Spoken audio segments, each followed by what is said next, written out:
Hello बच्चों, आप सब कैसे हैं? आई होप द तैयारी बहुत अच्छी चल रही होगी एंट्रेंस एग्जाम की। जैसे आपके सारे एंट्रेंस एग्जाम अभी बस कुछ ओवर हो गए हैं और कुछ आने वाले हैं, जैसे नीट, बिटसैट, फॉर्मेट के, वीआईटी, एसआरएम। तो बहुत सारे एंट्रेंस एग्जाम्स अभी लाइंड अप है। आई होप द तैयारी अच्छी चल रही होगी, मन लगा के पढ़ाई कर रहे होगे। आज के सेशन में आपके लिए एक बहुत ही इंपॉर्टेंट और ट्रिकी कॉन्सेप्ट और यू कैन से टॉपिक लेके आया हूँ, which is fluid mechanics. Fluid mechanics को हम लोग दो पार्ट में डिवाइड करेंगे। पहले पार्ट में मैं Archimedes principle, equation of continuity, Bernoulli's principle and velocity of efflux पे क्वेश्चन लेके आया हूँ। सेकंड सेशन एक और बनाऊंगा आपके लिए, जहां पे questions will be on surface tension and surface energy. ठीक है, तो सेशन को स्टार्ट करते हैं। इफ यू सी दैट, पहला क्वेश्चन क्या बोल रहा है कि हमारे पास एक वुडन ब्लॉक है, जहां पे ब्लॉक का 4/5 पार्ट जो है सबमर्ज्ड है वाटर के अंदर। दूसरे केस में ये बोला जा रहा है कि उस बकेट के अंदर थोड़ा सा ऑयल डाल दिया in such a way that half of the block is inside oil and the remaining half जो है वो वाटर के अंदर है। सॉल्व ये करना है कि डेंसिटी ऑफ ऑयल कितना है विथ रिस्पेक्ट टू वाटर। ठीक है, तो सॉल्व करते हैं क्वेश्चन। तो पहले केस में क्या बोला हुआ है कि ऑब्जेक्ट का 4/5 पार्ट पानी के अंदर है, करेक्ट। तो wait of the object will be balanced by what? The buoyant force. ठीक है, तो wait of the object will be balanced by the buoyant force. बॉइंट force कितना लगेगा यार, और कौन लगाएगा? वाटर लगाएगा। पॉइंट फोर्स का फॉर्मूला क्या होता है? Density of the fluid into volume which is submerged into g, rho v g. तो density of the fluid, density क्या है फ्लूइड की? Density of water into volume which is submerged 4/5 times of v into g. Correct, ये है हमारी first equation. Second में बोल रहे हैं कि हाफ इस टाइम पानी के अंदर है, हाफ ऑयल के अंदर है। करेक्ट, तो सेकंड में क्या हो जाएगा? mg will be equal to, half पानी के अंदर है, so density of water into half of the volume g plus remaining half oil के अंदर है, density of the oil into v/2 into g. ठीक है, इक्वेशन लिखना पहले, you should be comfortable in writing the equation. और कुछ भी घबराने की जरूरत नहीं है। Weight of the object is balanced by the buoyant force, और बॉइंट फोर्स होता है rho v g, density of the liquid into volume which is submerged into g. कोई रॉकेट साइंस नहीं। अब mg की वैल्यू हमारे पास पहले से ही है, उसको उठा के यहाँ पे डाल दूं। ठीक है, तो यहाँ पे जैसे ही सब्सिट्यूट करोगे, density of water into 4/5 into V into g equals to, दोनों तरफ अगर तुम ध्यान से देखो, वॉल्यूम एंड जी के टर्म कैंसिल हो जाएंगे। ठीक है, तो जो कैंसिल हो रहा है उसको उड़ा दो फटाफट, उड़ा दो। We ji, we ji, we जी। ठीक है, जो भी कैंसिल हो रहा था वो हमने उड़ा दिया। तो यहाँ पे क्या बचा? Density of water into 4/5। इस डेंसिटी ऑफ वाटर वाले टर्म को इधर ले आओ, minus density of water into 1/2 equal to density of oil by 2। इसको सॉल्व करते हैं। डेंसिटी ऑफ वाटर, एक LCM 4/5 minus 1/2 equal to density of oil by 2। When you solve this, इसको सॉल्व करके जो तुम्हारे पास वैल्यू आएगी वो आएगी 3/10। व्हेन टेक द एलसीएम 10, ठीक है, तो ये वैल्यू आएगी 3/10। So density of water into 3/10 equal to density of oil by 2। So 2 से 10 उड़ा दो, so density of oil with respect to density of water is how much? 3/5. Or you can say density of oil is 3/5 times of water. 3/5 की value कितनी होती है decimal के terms में? 0.6। तो कौन सा ऑप्शन हमारा करेक्ट हो गया? Option C. ठीक है, तो ये क्वेश्चन बेसिकली आर्किमिडीज प्रिंसिपल पे था, कुछ डिफिकल्ट नहीं था यहाँ पे। Only thing which you need to know how to write the equation, वो सीख गए तो इस टाइप के कितने भी क्वेश्चन आए आराम से सॉल्व कर लोगे। ठीक है, तो आगे बढ़ते हैं। आगे मैंने दो क्वेश्चंस लिए हैं जहां पे we learn how to apply principle of continuity and Bernoulli's principle. ठीक है, ओके स्टूडेंट्स, सेकंड क्वेश्चन बहुत ही मॉडरेट लेवल का है। ठीक है, जहां पे we will apply Bernoulli's principle. तो मैं फटाफट समझा देता हूं बर्नौलीज प्रिंसिपल होता क्या है through this problem itself. Let me select the pen. इसके बाद फटाफट देखते हैं कि बर्नौलीज प्रिंसिपल होता क्या है। ठीक है, अगर बहुत ही सिंपल टर्म से बोलूं, बर्नौलीज प्रिंसिपल क्या है? It is basically energy conservation in terms of fluid. ठीक है, जो आप एनर्जी कंजर्वेशन लगाते हो मैकेनिक्स में, that kinetic energy plus potential is constant, वही चीज हम यहाँ पे लगा रहे हैं, kinetic and potential for a particular volume of the fluid. ये डिफरेंस आ जाता है। Right, kinetic energy per unit volume, potential energy per unit volume, and यहाँ पे एक और एक्स्ट्रा टर्म आता है which is the work done by the pressure difference, work done due to the pressure difference, जिसको हम बोलते हैं प्रेशर एनर्जी। तो कभी भी बर्नौलीज प्रिंसिपल का ख्याल है तो सिंपल सा फंडा है, it is energy conservation in terms of fluid, और कुछ भी नया नहीं है यहाँ पे। ठीक, एक्सप्रेशन कुछ ऐसा होता है, प्रेशर एनर्जी, ठीक, pressure energy per unit volume, जब उसको तुम सॉल्व करते हो, pressure energy per unit volume basically pressure के इक्वल होता है। ठीक है, तो pressure plus kinetic energy per unit volume, mass by volume becomes density, ये बन जाता है हाफ रो वी स्क्वायर। उसके बाद potential energy per unit volume, तो m by, right, m by v, right, mass per unit volume, वो भी क्या बन जाएगा, डेंसिटी, सो रो जी एच। ये जो सम होता है ये टोटल एनर्जी होता है for a particular part of the fluid, pressure energy per unit volume which is same as pressure, kinetic energy per unit volume which is half rho v square, potential energy per unit volume which is rho g h, इन तीनों का sum हमेशा constant रहेगा। ठीक है, and this is basically your Bernoulli's principle, यही Bernoulli principle होता है, और ये एप्लीकेबल होता है सारे आइडियल फ्लूइड के लिए। Bernoulli's principle is not applicable everywhere, it is applicable only for ideal fluid. ठीक है, अब इस क्वेश्चन में अगर मैं लगाऊं बर्नौलीज प्रिंसिपल, तो fluid is flowing through a horizontal pipe.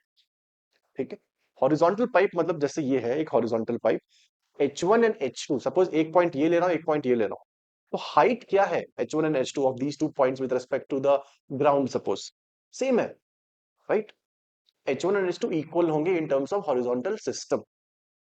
तो लगाते हैं यहाँ पे, सो हॉरिजॉन्टल पाइप से मूव कर रहा है, स्पीड है v मीटर पर सेकंड, और प्रेशर है p, सो प्रेशर है p, वेलोसिटी है v, plus rho g H1 equals to, second case ये बोल रहा है अनदर पॉइंट जहां पे प्रेशर p/2 है और वेलोसिटी कैपिटल V है, तो थोड़ा ध्यान से लिखना, don't mix up things, capital V and rho g H2।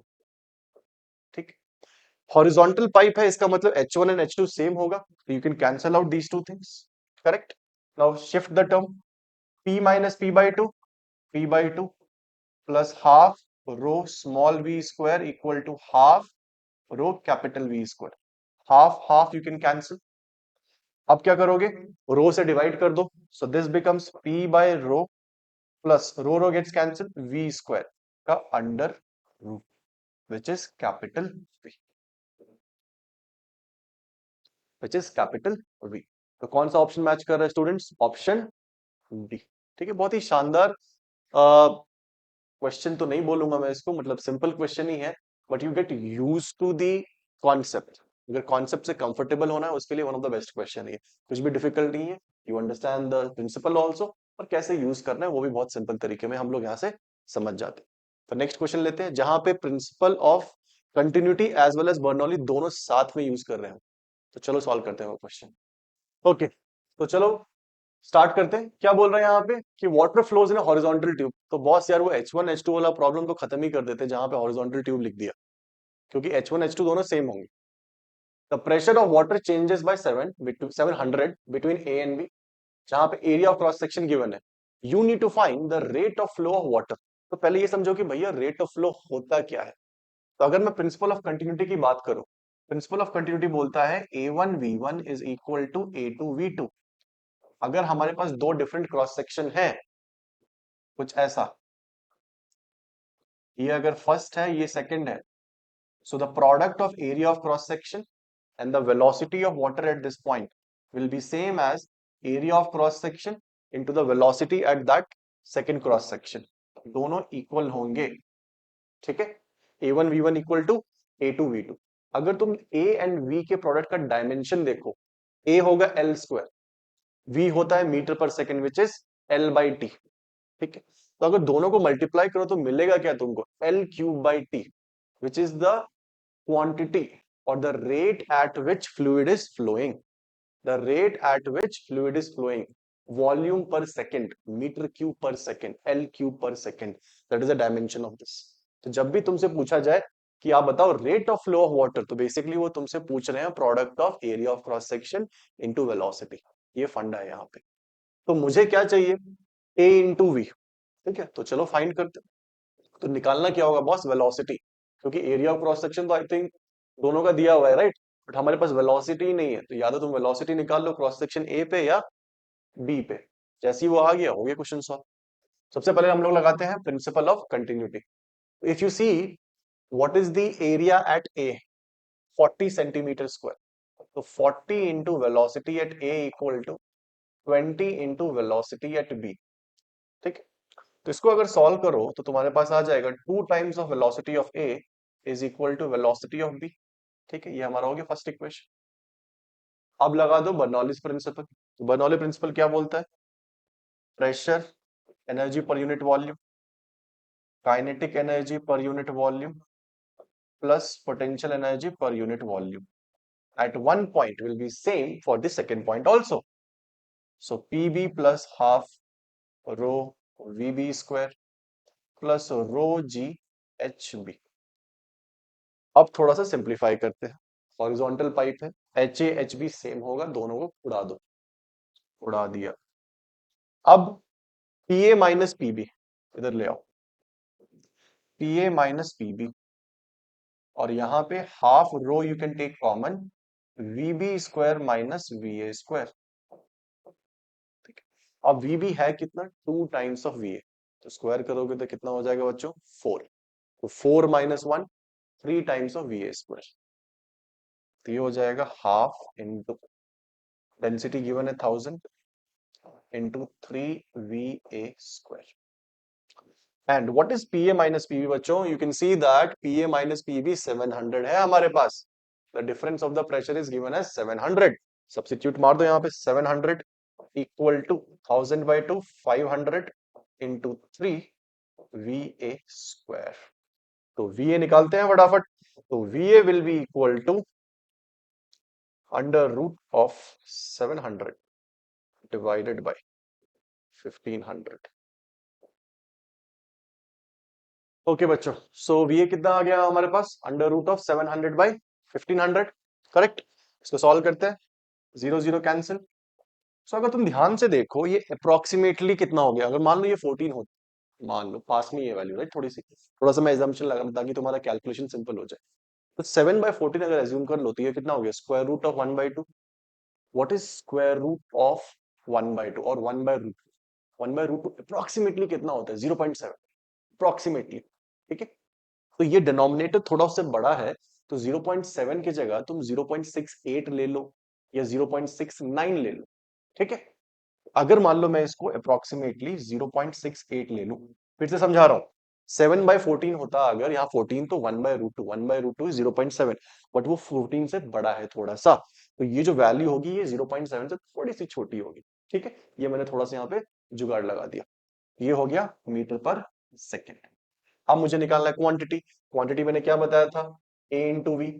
तो हमारे पास वेलोसिटी ए की है, तो एरिया भी ए का लोगे। एरिया कितना है ए का, 40 सेंटीमीटर स्क्वायर इंटू 0.68 मीटर पर सेकेंड है, तो उसको मल्टीप्लाई करो 10 स्क्वायर से। ठीक है, अगर तुम यहाँ पे देखो, फिर से उतना मल्टीप्लाई करने की जरूरत नहीं है यार, क्योंकि ऑप्शंस आसपास हैं, मतलब उतने आसपास नहीं है। ठीक है, आसपास है और उतने आसपास नहीं है। तो अगर मैं फिर से यहाँ पे जुगाड़ लगाऊं, अगर मैं इसको 0.7 ले लूं, 7 4 28, कोई ऑप्शन दिख रहा है जो तुम्हारे पास 28 के अराउंड है, हो गया ऑप्शन बी। ठीक है, तो एमसीक्यूज का ये फायदा होता है कि अगर तुम थोड़ा सा उसमें मैनिपुलेशन करो, तुम जो कॉम्प्लेक्स कैलकुलेशन है उसको अवॉइड कर सकते हो। तो हमेशा ऐसे क्वेश्चन में थोड़ा सा नंबर्स को ऑब्जर्व करके थोड़ा सा सिंपल वे में यू शुड मूव अहेड। ठीक है, तो अच्छा क्वेश्चन था जहां पे you can see equation of continuity as well as Bernoulli principle दोनों यूज हो गया, और तुमको ये भी समझ में आ गया rate of flow of water का मतलब क्या होता है, क्वांटिटी ए इंटू वी। ठीक है, आगे बढ़ते हैं नेक्स्ट प्रॉब्लम पे। सो देखो बच्चों, ये बहुत ही इंटरेस्टिंग प्रॉब्लम है। ठीक है, जहां पे तुम बोल सकते हो टॉरिसलीज थ्योरम या वेलोसिटी ऑफ इफ्लक्स यूज हो रहा है। वेलोसिटी ऑफ इफ्लक्स का मतलब क्या होता है, the velocity with which the fluid और the liquid will come out from this particular hole और दिस होल। ठीक है, तो मैं फटाफट कॉन्सेप्ट समझा देता हूं यहाँ पे, फिर इसको सॉल्व कर लेते हैं जल्दी से। तो जब यहां से फ्लूइड निकलेगा, ठीक है, तो उसकी वेलोसिटी इनिशियली किस डायरेक्शन में होती है? इस डायरेक्शन में। ठीक है, इनिशियली, इसकी भी इनिशियली इस डायरेक्शन। तो यहाँ पे तुमको दो चीजों का ध्यान रखना है कि वेलोसिटी का एक्सप्रेशन कैसे लिखते हैं, एंड सेकेंड थिंग, टाइम का एक्सप्रेशन कैसे लिखते हैं। टाइम मतलब कितना टाइम लगेगा for the fluid to reach to the ground. ठीक है, तो वेलोसिटी के लिए एक चीज ध्यान रखना, जो तुमने काइनेमेटिक्स में भी पढ़ा होगा, अंडर रूट 2 GH। ठीक है, अंडर रूट 2 GH। यहां पे डाउट और कंफ्यूजन ये होता है कौन सा h लेना है, height of the fluid which is above the point और बिलो द पॉइंट। तो जब भी वेलोसिटी निकाल रहे हो, we consider the height above the hole और अबव दैट पर्टिकुलर पॉइंट। यहाँ पे कितनी हाइट इस होल के ऊपर है? h1। ठीक है, similarly what will be the velocity of efflux or the velocity with which the liquid will come out from the hole B? इसके ऊपर देखो कितना हाइट है, इतना, राइट, इतनी हाइट है इसके ऊपर। ये हाइट कितनी है? Total minus h2, correct. So 2g total minus h2। ठीक है, अब टाइम का एक्सप्रेशन कैसे लिखते हैं वो सीख लो। Time taken to hit the ground when the water is coming out from the hole A. तो टाइम के लिए यू नीड टू कंसिडर कि उसके नीचे कितना डिस्टेंस है, और ये बहुत ऑब्वियस भी है। कितना टाइम लग रहा है इस फ्लूइड को ग्राउंड को हिट करने में, तो ऑब्वियसली तुम देखोगे कितना वर्टिकल हाइट है उस होल के, कितना नीचे है, कितनी हाइट है, करेक्ट, ना कि ऊपर। अगर थोड़ा ऑब्वियसली सोचो भी तो तुमको लगेगा कि बहुत ही कॉमन सेंस की बात है, इसमें कुछ इतना याद करने की जरूरत नहीं है या कुछ समझने की जरूरत नहीं है। कितना हाइट कवर कर रहा है वर्टिकल, तो उसके नीचे जितना हाइट है वो कंसिडर करोगे। तो टीए के लिए क्या हो जाएगा? फॉर्मूला होता है, ठीक, 2 under root 2 h/g। Under root 2 h/g, ये भी हम किससे ऑब्टेन करते हैं यार? सेकंड इक्वेशन ऑफ मोशन से, काइनेमेटिक्स में पढ़ा होगा तुमने, करेक्ट। सो 2 h/g। तो कितना हाइट इसके नीचे है, अगर देखो यहां से कितना हाइट ए के नीचे है, तो कितनी हाइट ए के नीचे है? टोटल हाइट है कैपिटल एच, h1 उड़ा दोगे तो इतनी हाइट ए के नीचे है। So 2 into capital H minus h1 by g. Similarly फटाफट फिगर में देख लो, how much height of the fluid is below the hole? h2। तो 2h2 बाई जी। आप क्वेश्चन को पढ़ो, क्वेश्चन में ये बोला हुआ है कि जो हॉरिजॉन्टल डिस्टेंस है दोनों का, या रेंज है, वो सेम है। यहाँ पे दिख भी रहा है फिगर में, ये हॉरिजॉन्टल डिस्टेंस सेम है। ये जो हॉरिजॉन्टल डिस्टेंस है, ये तुम निकालोगे कैसे? Speed into time. ठीक, तो क्या लिख सकते हो? va into T A, this is the horizontal distance. Similarly the same horizontal distance is for second one. वो कैसे निकालोगे? vb into TB, vb into TB. The moment you substitute, बिना सब्सिट्यूशन के भी दिख जाएगा कि दोनों का पैटर्न जो है फॉर्मूला का वो सेम है। ठीक है, अगर मैं इसको लिखूं यहाँ पे, तो तुम देखो क्या क्या कैंसिल होने वाला है। रूट रूट उड़ा दो दोनों तरफ से। ठीक है, 2g और 2/g वो भी उड़ जाएगा, क्योंकि दोनों में सिमेट्रिकल एक्सप्रेशन है। बचने क्या वाला है वो ध्यान से देखते हैं। h minus h1 into h1 equal to h minus h2 into h2। ठीक है, ध्यान से देखो क्या कैंसिल होगा? 2g, इस साइड भी 2g, 2/g दोनों साइड कैंसिल हो जाएंगे। अब बिल्कुल आराम से ऑब्जर्व करो, इसको सॉल्व भी कर सकते हैं ब्रैकेट को ओपन करके, बट जरूरत नहीं है। देखो अगर pattern h minus h1 into h1, h minus h2 into h2, ये दोनों अगर इक्वल हैं तो ये बहुत जरूरी है, और it is must that h1 and h2 should be same. ये देख के पता चल रहा है, इसको सॉल्व करने की जरूरत नहीं है। तो अगर h1 एंड h2 सेम है तो दोनों का रेशियो कितना होगा? 1। क्वेश्चन में पूछा हुआ है what is the ratio of height h1 and h2, तो आंसर विल बी 1। बहुत ही शानदार क्वेश्चन है। यहाँ पे तुमको पता चलता है कैसे तुम रेंज का एक्सप्रेशन लिखते हो, कैसे velocity of efflux and the time taken. ठीक है, एक ही क्वेश्चन से तुम्हारे मल्टीपल कॉन्सेप्ट कवर हो गए। एक क्वेश्चन और लिया है इसी टाइप का, चलो फटाफट सॉल्व कर लेते हैं। देखो बच्चों, नेक्स्ट क्वेश्चन, यहाँ पे दो होल है ए एंड बी, बट जो होल ए है वो बेसिकली किस शेप का है? स्क्वायर, और ये है सर्कुलर।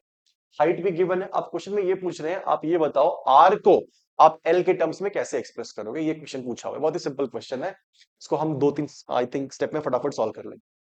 तो मुझे ये बताओ कि पहले हम लोग क्या लिखेंगे। ये स्क्वायर होल है, ठीक है, ये स्क्वायर होल है, उसका एरिया कितना होगा? Side square. ठीक है, यहां पे एरिया कितना होगा पाई आर स्क्वायर। तो मैं यहां पे कॉन्सेप्ट लगाता हूं प्रिंसिपल ऑफ कंटिन्यूटी। तो प्रिंसिपल ऑफ कंटिन्यूटी बोलता है A1V1 is equal to A2V2। ठीक है, तो जो फर्स्ट वाला है इसका एरिया क्या हो जाएगा side square L square. And velocity अभी जस्ट बताया था कैसे लिखते हैं √2GH, और हाइट कौन सा लेते हैं जो उस होल के अबव है ऊपर, √2GH, H नॉट H1। वैसे ही सर्कुलर का एरिया कितना हो जाएगा पाई आर स्क्वायर, और इसके ऊपर हाइट कितनी है 4H, देख लो 4H, √2G into 4H। फटाफट सॉल्व करो इसको। So L square √2GH pi R square, यहाँ पे 4 का रूट कितना हो जाएगा 2, और हमारे पास बच जाएगा √2GH। √2GH cancel. So L square by 2 pi equal to R square. R कितना हो गया एल डिवाइडेड बाय √2 पाई। तो ये हो गया हमारा फटाफट क्वेश्चन सॉल्व। तो कौन सा ऑप्शन दिख रहा है बच्चों, ऑप्शन ए। ठीक है, तो इफ यू सी दैट आज हमने जितने भी फर्स्ट हाफ में इस चैप्टर के कॉन्सेप्ट थे वो कवर कर लिए। एक वीडियो और लेके आऊंगा मैं विद इन फ्यू डेज, जहां पे सरफेस टेंशन का कॉन्सेप्ट और सरफेस एनर्जी के कॉन्सेप्ट को हम लोग फटाफट डिस्कस कर लेंगे 4-5 क्वेश्चन के थ्रू। ठीक है, तो मेक श्योर दैट तैयारी अच्छे से करो। किसी भी चैप्टर या कॉन्सेप्ट में डाउट है तो do mention that in the comment box, उस पर फटाफट एक वीडियो बन जाएगा ताकि तुम्हारे कमिंग एग्जाम चाहे वो नीट हो या बिट्स हो या कॉमेट की हो, मणिपाल SRM, सारे एग्जाम में तुमको हेल्प मिले। तो do share with your friends also. आराम से पढ़ाई करो विदाउट एनी टेंशन, और अपनी सेहत का जरूर ध्यान रखना। Chakru academy is with you all. See you guys in the next video.